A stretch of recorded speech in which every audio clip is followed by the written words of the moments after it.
Before we begin, please leave a comment, share your thoughts and let us know your lessons learned in the comment section below. Don't forget to like the video and subscribe. In the heart of Onitsha, a bustling town filled with vibrant markets and the hum of busy streets, there was a woman named Sharon. At just 25, Sharon had already experienced the kind of hardship that most people only read about in books. Yet, despite the long hours, the sweat, and the constant worry about how to make ends meet, she remained one of the kindest souls you would ever meet. Sharon worked tirelessly as a tailor, stitching clothes with hands that had learned the art through sheer determination and years of practice. Every morning, the sun would barely rise before she was already awake, her fingers deftly working on fabrics, ready to meet the demands of her customers. The world outside her small, one-room apartment seemed chaotic, but Sharon found peace in her sewing machine, the rhythmic hum of the needle a soothing melody to her soul. Yet, despite the peace it gave her, Sharon's heart was far from still. It was wrapped around the man she loved, Eric. Eric was no stranger to ambition. He was a dreamer, full of grand ideas about businesses that would lift him out of the cycle of poverty. But like many dreamers, his path was riddled with failure. He had tried to sell electronics, opened a small barbershop, and ventured into a handful of other businesses. But none had stuck. It was always the same story, dreams that soared high, only to crash back down to earth. Yet Sharon never wavered in her belief in him. She was the kind of woman who loved deeply and without reservation. And to her, Eric was the man who would one day rise to the top. She saw his potential, the fire in his eyes that burned even on his darkest days. Sharon believed in him even when the world told her to give up. She didn't care that he had no money, no savings, no assets to his name. What mattered to her was his heart and the way he would look at her as if she was his world. "Baby, this time, I swear it will work," Eric would say, his voice filled with desperation and hope as he gazed into her eyes. Sharon believed him. With every word, she believed him more. She gave him everything she had. The money she earned from long hours of sewing clothes for her customers was never enough to support her dreams. But it was always enough to support his. She paid his bills, bought him food when he was broke, and even took out loans to fund his latest business ventures. Sharon's heart was so open, so giving, that it never occurred to her that one day, the man she was sacrificing everything for might not be the man she thought he was. Sharon's friends noticed. They saw how much she gave, how much she sacrificed, and they worried. Gift, her best friend, would sit her down, concern etched on her face. "Sharon, you're doing too much for that boy," she would say, her voice filled with worry. "What if he leaves you one day with nothing to show for it?" But Sharon's answer was always the same: "Eric is not like that. He loves me, and I love him." Her belief in him never wavered, and every warning from her friends only made her cling to her faith in Eric even more. She couldn't bear to think that the man she had given everything for would one day walk away. One evening, after a long day of work, Sharon sat with Eric outside her apartment. The sun had set, the air was cool, and the sky was painted in shades of orange and pink. Eric, ever hopeful, looked at Sharon with those eyes that had once promised her the world. "I need just 50,000 naira to restock my shop," he said, his voice desperate, almost pleading. "The customers are complaining that I don't have enough stock." Sharon's heart sank. She had saved that money to rent a better shop for herself, to improve her business. But when she saw the worry on Eric's face, the fear that his dreams were slipping through his fingers once again, she couldn't say no. Without hesitation, Sharon reached into her purse and handed him the money. "Here," she said, her voice soft but firm. "I believe in you, Eric. I want you to succeed." Eric hugged her tightly, his eyes glistening with gratitude. "God bless you for me, my love," he whispered, holding her close. As he left, Sharon sat there, staring at the streetlights in the distance, a heavy weight in her chest. She had given him everything. She had sacrificed so much. And yet, all she wanted was for him to make it. She wanted them both to escape the life they had been born into. Sharon believed that once Eric succeeded, everything would be different. She believed that their lives would change, that all her hard work would finally pay off. The days turned into weeks. And still, Eric's business struggled. Sharon continued working late into the night, stitching clothes for her customers, and constantly worrying about Eric. She saw him less and less. his promises of success becoming more distant with each passing day. But Sharon remained hopeful. She refused to believe that things wouldn't improve. But it wasn't long before her friends began to see the toll it was taking on her. "Sharon, you're losing yourself in this relationship," Gift warned. "You're working harder than anyone else. But Eric isn't doing the same for you. Do you really think he'll appreciate you when he makes it? What if he just uses you and leaves you behind?" Sharon pushed the thought aside. She didn't want to hear it. Eric loved her, and she loved him. She was willing to wait for the day when their lives would finally be better. And then, one evening, Eric came to her, his eyes wide with excitement. "Baby, I need your help again," he said, breathless. "I've got the deal. A big client just signed a contract with me and paid me a huge advance. Sharon, we're going to make it. I swear. This time, it's for real." Sharon's heart skipped a beat. The words she had been waiting to hear for so long. For the first time in a long time, she felt hope bubbling inside her chest. This was it. This was the moment everything would change. She wiped her tears away and smiled. A smile that was filled with every ounce of love she had for Eric. "Eric, I believe in you," she whispered. It had been months since Sharon gave Eric the last of her savings, hoping it would turn their lives around. She worked tirelessly every day, stitching clothes for her customers, barely keeping up with the long hours at her shop. The sound of her sewing machine was the only constant in her life. And in between the repetitive hums, she let herself dream. She dreamed of the day when Eric's business would finally take off. And she could breathe easy, knowing her sacrifices had been worth it. But deep inside, Sharon began to feel the weight of doubt pressing against her heart. Eric had become more distant. At first, Sharon dismissed it, chalking it up to his increasing focus on his business. She told herself that he was just busy, that his dreams were too big to be sidetracked by anything else. She had always been his biggest supporter, and she refused to believe that all her love and effort had been in vain. But as days turned into weeks, and weeks into months, Eric's actions told a different story. One evening, as Sharon was carefully finishing the hem of a customer's dress, Gift, her best friend, stormed into the shop, her eyes wild with frustration. "Sharon, you won't believe what I saw today," she said, barely able to contain her anger. Sharon looked up from her work, surprised by the urgency in her friend's voice. "What is it, Gift?" Sharon asked, her heart racing in anticipation of what was to come. "I saw Eric at Mama's restaurant, eating like a king. And do you know who he was with?" Gift paused, watching Sharon's face closely. Sharon's stomach twisted in anticipation. Gift leaned in, her voice lowered to a whisper. "He was with another girl, laughing, ordering drinks, and acting like lovers. Do you hear me, Sharon? Lovers." The words hit Sharon like a cold wave crashing against her chest. For a moment, she couldn't breathe. Her mind struggled to process what Gift had just said. Eric? With another woman? The man she had supported through thick and thin? The man she believed in when no one else did? "No, Gift, that's not possible," Sharon whispered, shaking her head as though to rid herself of the thought. She had to be wrong. It couldn't be true. Eric wasn't that kind of person.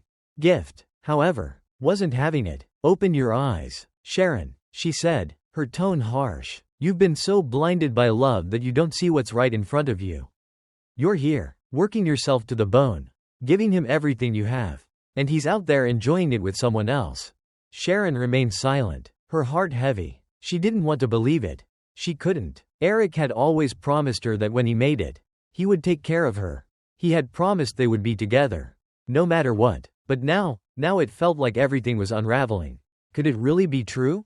Later that night, after Gift had left, Sharon sat in silence in her small shop, the weight of the conversation lingering in the air. She couldn't shake the image of Eric with another woman, the thought gnawing at her like a relentless ache. She kept telling herself that Gift had to be wrong, that it was just gossip.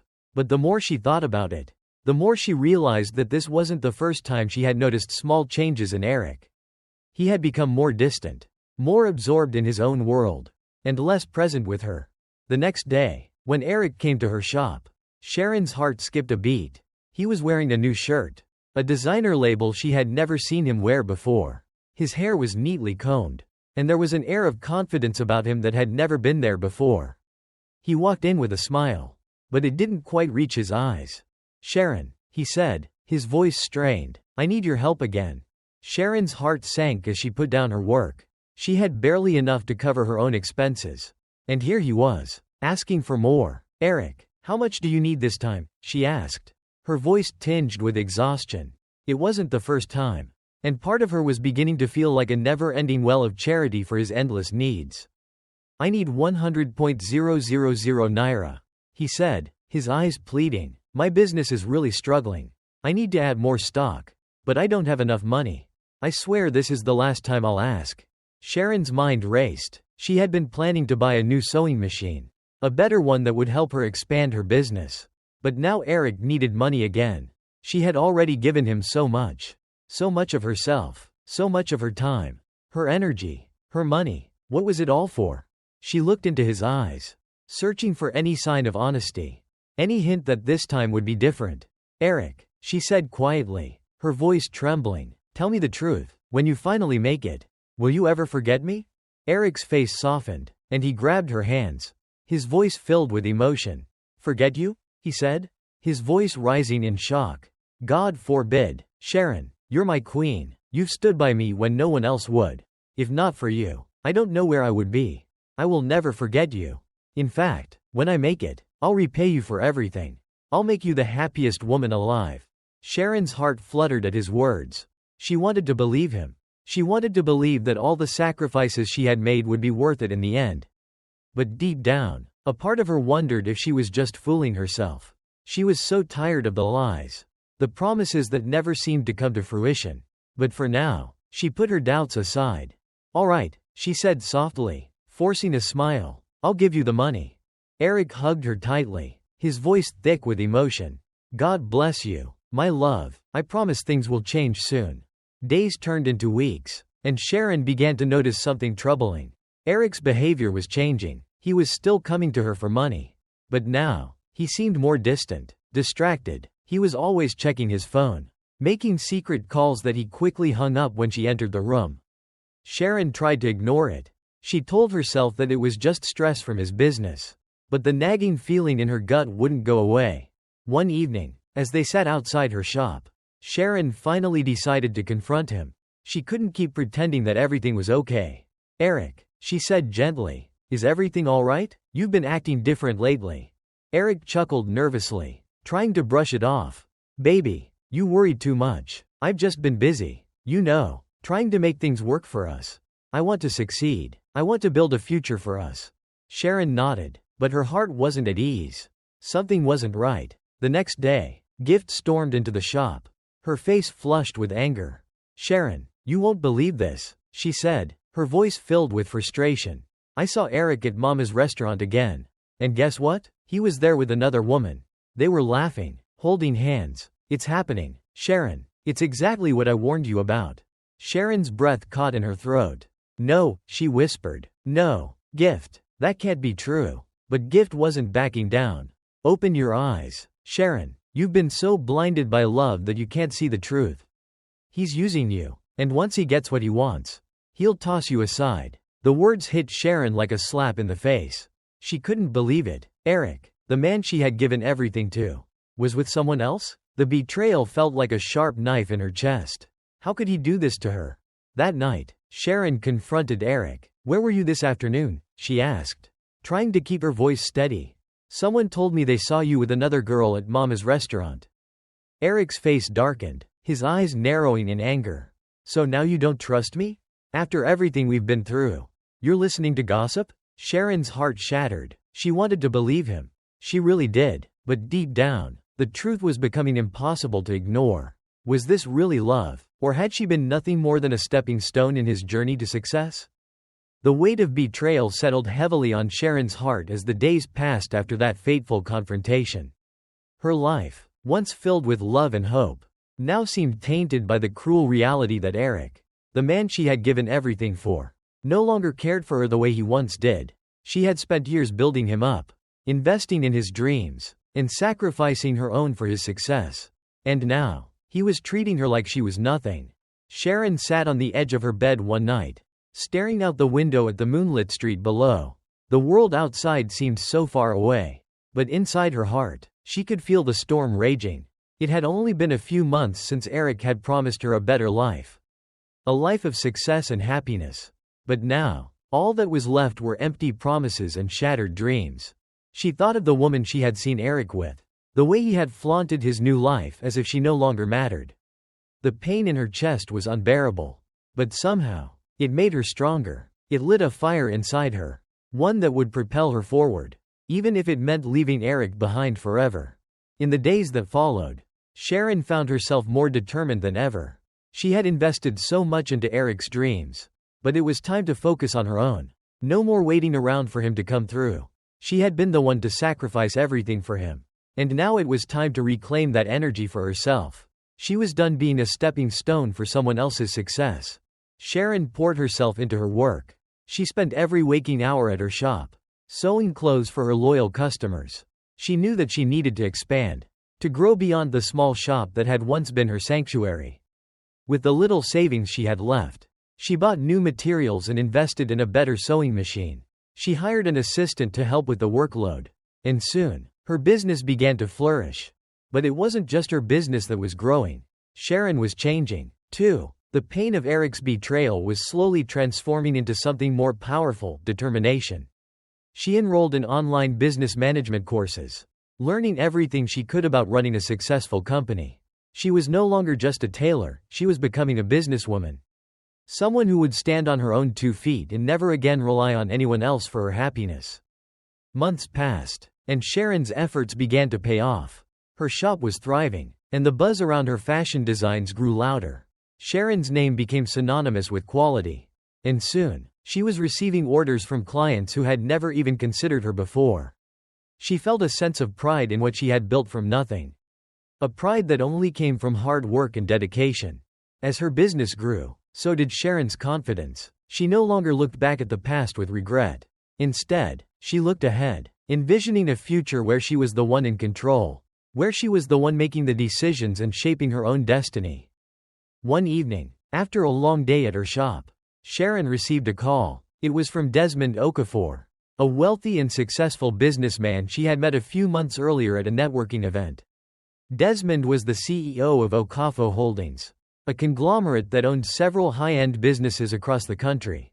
Sharon had always admired Desmond from afar. He was sharp, driven, and successful in ways that made her own achievements pale in comparison. "Sharon, I've been following your work, and I must say, I'm impressed," Desmond said over the phone. "I think we should talk about a potential partnership. I believe your designs would be a perfect fit for some of the brands we represent." Sharon's heart skipped a beat. A partnership with Desmond Okafor? It was the kind of opportunity she had dreamed of but never thought she would actually get. She agreed to meet him the next day at his office. When Sharon arrived at Okafor Holdings, she was taken aback by the opulence of the building. The marble floors, the sleek design, and the polished glass windows gave the place an air of sophistication she had never experienced before. Desmond greeted her with a warm handshake, and she couldn't help but feel a little out of place. But she quickly reminded herself that she had earned her spot here. She had worked for everything she had, and this meeting was no accident. Desmond led her to his office, where they discussed the possibility of a collaboration. The conversation was smooth, and Sharon found herself inspired by Desmond's vision. He saw potential in her designs, and for the first time in a long while, Sharon felt like someone truly believed in her. It wasn't just about business anymore, it was about respect. Desmond wasn't like Eric. He wasn't using her or taking advantage of her kindness. He saw her as an equal, a partner. As the meeting came to a close, Desmond extended an offer that left Sharon speechless. "I'd like to bring you on board as our head designer," he said. "We'll start small, but I believe we can grow this partnership into something big. What do you think?" Sharon's mind raced. This was everything she had worked for. This was the kind of opportunity she had always dreamed of. And now, it was within her reach. She didn't hesitate. "Yes," she said, her voice firm. "I'd love to be a part of it." Days turned into weeks, and Sharon's life took on a new rhythm. She split her time between her shop and working closely with Desmond's team on their new projects. It was a whirlwind, but Sharon loved it. She was finally in control of her own fate, no longer dependent on anyone else to define her worth. Meanwhile, Eric's life had spiraled into chaos. He had spent the last few years living a life of excess, surrounded by people who only cared about his wealth. But the the cars, the flashy lifestyle. It all came crashing down when he made a series of bad business decisions. He had invested in a deal that turned out to be a scam. And before he knew it, he had lost everything. His so-called friends, the ones who had showered him with attention when he was on top, disappeared. The lavish lifestyle he had once flaunted became nothing but a distant memory. When he turned to the woman he had left Sharon for, she laughed in his face. "I don't date broke men," she told him, leaving him with nothing but his regrets. Desperate, Eric resorted to fraud, thinking he could make a quick buck and turn his life around. But luck was not on his side. The police caught up with him, and Eric was sentenced to 2 years in prison. The man who had once walked with pride was now a shell of his former self, confined to a cold cell where he could do nothing but reflect on his mistakes. When Eric was released from prison, he had nothing left. No home, no business, no friends. The only job he could get was as a security guard, working long hours outside the offices of the very people who had once looked up to him. The man who had once been the king of his world was now a forgotten nobody. 3 years had passed since Sharon had first faced the heartbreak of Eric's betrayal. In those 3 years, she had built an empire. Sharon's tease empire was now one of the biggest fashion houses in Anambra State. She had a team of over 100 employees, and her designs were sought after by top politicians, celebrities, and influencers. Sharon had become a household name, someone who had turned adversity into opportunity. One day, as Sharon stepped out of her car at her fashion academy, she noticed a familiar face standing by the gate. Her stomach churned as she recognized the man, Eric. He was standing there, looking worn and weary, his clothes faded, and his eyes filled with regret. Sharon's heart skipped a beat, but she steadied herself. She had come so far, and nothing could drag her back into the past. "Sharon," Eric called out, his voice shaky. "Please, can we talk?" Sharon stopped, but only for a moment. She didn't need to hear his apologies. She had already forgiven him. But forgiveness didn't mean she had to allow him back into her life. "No," she said softly, her voice unwavering. "I don't need to talk to you. You made your choices, Eric. Now you have to live with them." Eric stood there, watching her walk past him, feeling the sting of his own mistakes. Sharon didn't even look back as she entered her academy, leaving Eric in the dust. Inside, Sharon sat at her desk, a smile playing at the corners of her lips. She had built this empire from nothing. She had turned her pain into power. And now, she was the woman she had always dreamed of being. Desmond entered her office later that day, a smile on his face. "You've come a long way, Sharon," he said, sitting beside her. "I'm proud of you." Sharon smiled back, her heart full of gratitude. "I couldn't have done it without the lessons I learned from the past. And the people who believed in me." As she looked out the window at the bustling world below, Sharon knew that she had finally found peace. She was no longer the woman who had sacrificed everything for someone else's dreams. She had built her own dream, and she was living it. And Eric? Well, he was a distant memory, a part of her past that no longer had a place in her future. Thank you so much for staying with us until the end of this incredible journey. Sharon's story is one of resilience, love, and the power of believing in oneself. And we hope it inspired you as much as it did us. If you enjoyed this story and want to hear more, don't forget to subscribe to our channel so you never miss out on our latest content. And we'd love to hear your thoughts. Leave a comment below and let us know what you think about Sharon's journey. Did it resonate with you? What was your favorite moment of the story? Your support means the world to us. And we can't wait to share more stories with you. See you in the next video.